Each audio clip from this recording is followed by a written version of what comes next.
বন্ধুরা তোমরা সবাই কেমন আছো? আশা করি খুব ভালো আছো। দেখো বাজারে গেছিলাম, বাজার থেকে মাছ নিয়ে এসেছি একদম টাটকা। তা আমি আলু দিয়ে মাছের ঝোল করব একদম কম মশলায়। তা আমি কিভাবে করব শেষ পর্যন্ত ভিডিওটা দেখতে থাকো। আর এখানে আমি নুন হলুদ মেখে নেব।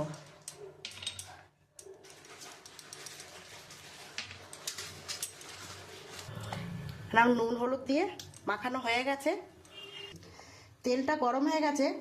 এবার আমি মাছগুলো দিয়ে দেবো। আমার মাছ ভাজা হয়ে গেছে, আমি এবারে মাছ ভাজাগুলো তুলে নেব। আমি ওই মাছ ভাজার তেলের মধ্যে একটু কালো জিরে দিয়ে দেবো। আমি এবারে আলুগুলো দিয়ে দেবো, একটু আলুগুলো লাল লাল করে আমি ভেজে নেব। আমি এখানে আদা দিয়ে দেবো, যেহেতু আমি আলুটা একটু লাল লাল করে ভাজবো, আলুর সাথে আদাটাও ভাজা হয়ে যাবে। আমি এখানে একটা তেজপাতা দিয়ে দেবো। আমি কেটে রাখা টমেটোটা দিয়ে দেবো। এখানে কয়েকটা কাঁচা লঙ্কা, শুকনো লঙ্কা, এখানে গুঁড়ো লঙ্কা দিয়েছি, আর এখানে জিরে, হলুদ আর নুন।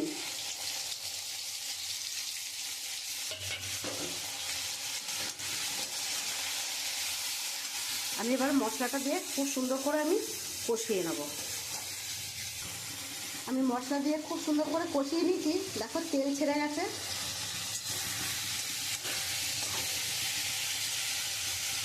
আমি এখন এখানে মটরশুঁটি ছাড়িয়ে রেখেছি, আমি দিয়ে দেবো।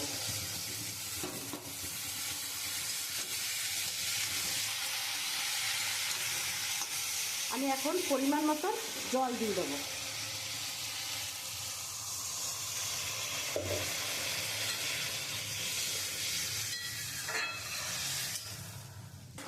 আমার মাছের ঝোল হয়ে এসছে, এবার আমি মাছগুলো দিয়ে দেবো।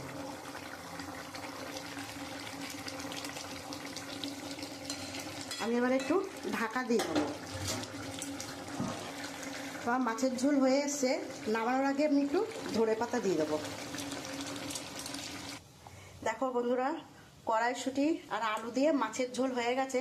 আমার যদি এই রান্নাটা তোমাদের ভালো লাগে তাহলে একটা লাইক, কমেন্ট, শেয়ার করে দিও। আর তোমরা এরকমভাবে বাড়িতে করে খেও, আশা করি খুব ভালো লাগবে।